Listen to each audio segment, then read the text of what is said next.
Vamos agora pausar o nosso assunto de política e vamos falar sobre a Copa do Mundo do Catar.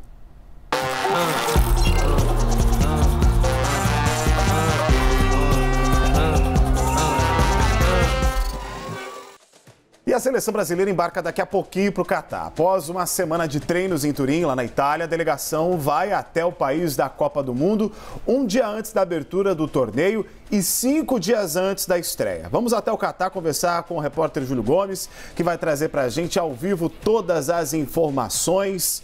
O que eu falo para você? Boa tarde, é isso? Eu não sei quanto tempo dá de diferença. Tudo bom, Jairo? Boa tarde. São 6 horas de diferença, 4h20 da tarde aqui, o sol se pondo em Doha e a gente está num momento bem especial. A seleção brasileira chega hoje à noite, horário de Doha, hoje à tarde, horário do Brasil, de Brasília, e amanhã começa a treinar exatamente aqui, ó, nesse gramado que vocês estão vendo. Vão usar esse banco de reservas que está aqui do meu lado, vão usar essa estrutura do Gran Hamad Stadium, o estádio Gran Hamad. Essa vai ser a casa da seleção brasileira na Copa do Mundo. O hotel fica a 5 minutinhos daqui e é nesse campo de treino que o Tite vai tentar ajudar os jogadores, né?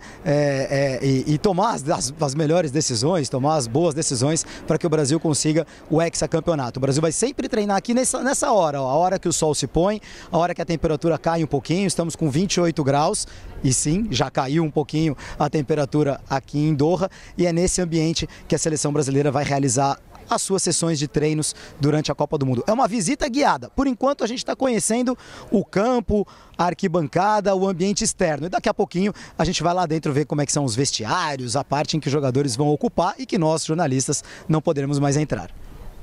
Nós que somos sempre muito curiosos, né? Jornalista quer saber de tudo, quer conhecer tudo. É isso aí. Agora, Júlio, amanhã já tem jogo na Copa. Os donos da casa estreiam contra o Equador, um adversário bem conhecido dos brasileiros, porque disputa contra a gente nas eliminatórias para o Mundial. Queria saber de você como é que está o clima para esse jogo. A torcida local já está muito confiante. Queria também comentar um pouco a respeito dessa decisão aí, né? Não vai ter mais bebida alcoólica dentro dos estádios, é isso?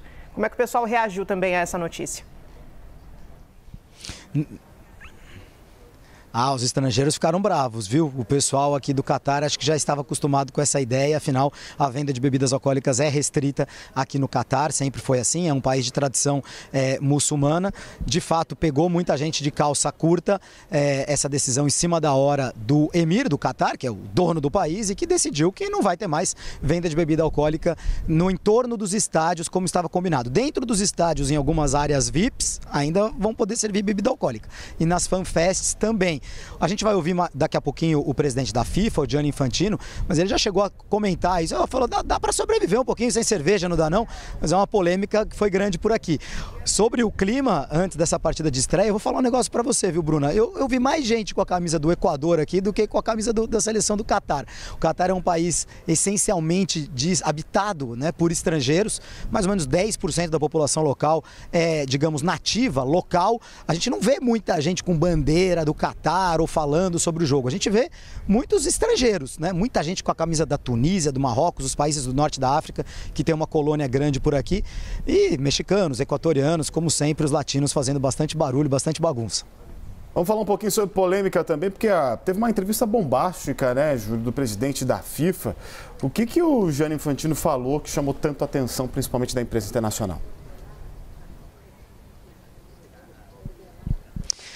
O Gianni Infantino deu uma entrevista hoje mais cedo de quase 1 hora de duração, uma entrevista longa, em que ele foi muito duro, principalmente em relação aos europeus, e ele é europeu, né? Ele chamou de hipocrisia tudo o que organizações não governamentais e jornalistas, enfim, a mídia de uma forma geral, estão falando sobre o Catar, né? Então, quer dizer, muita gente na Europa, especialmente, criticando a Copa do Mundo no Catar, uma Copa do Mundo em um país que desrespeita direitos humanos, em que as obras que foram realizadas para a construção dos estádios geraram muitos mortos, problemas de segurança segurança, enfim.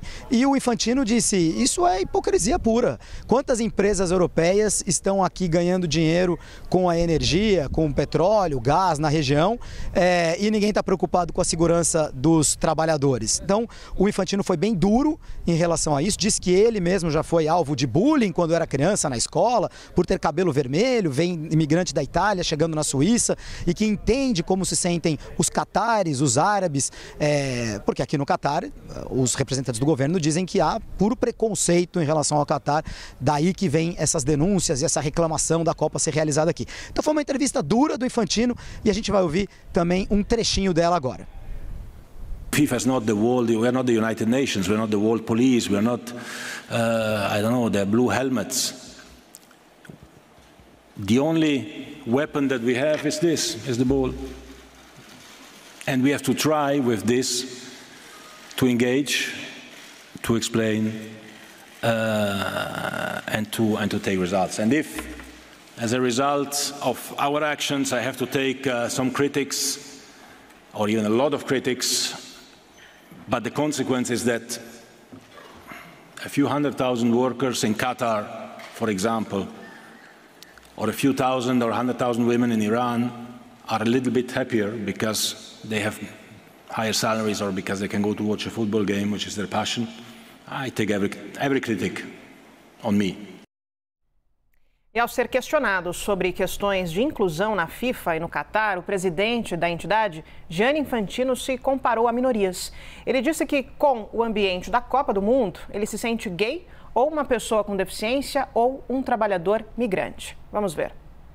Today I feel Qatari. Today I feel Arab. Today I feel African.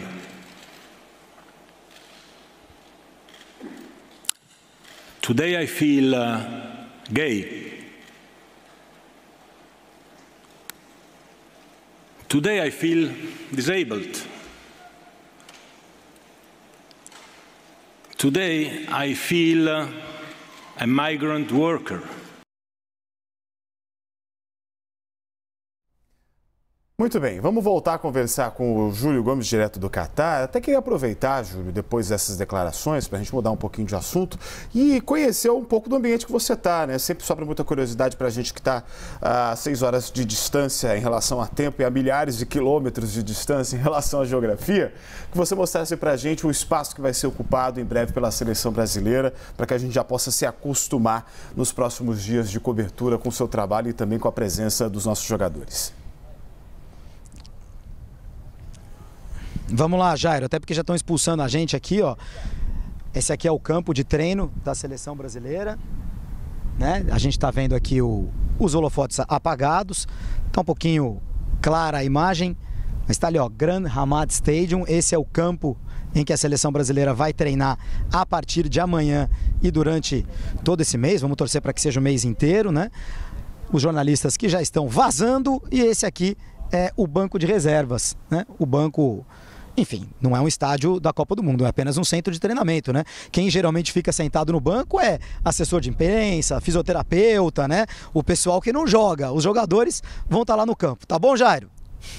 Beleza, combinado, Júlio. Muito obrigado aí por mostrar os detalhes pra gente. Corre daí, né? A gente sabe que existe uma série de restrições. O que o Júlio está explicando pra gente é habitual mesmo.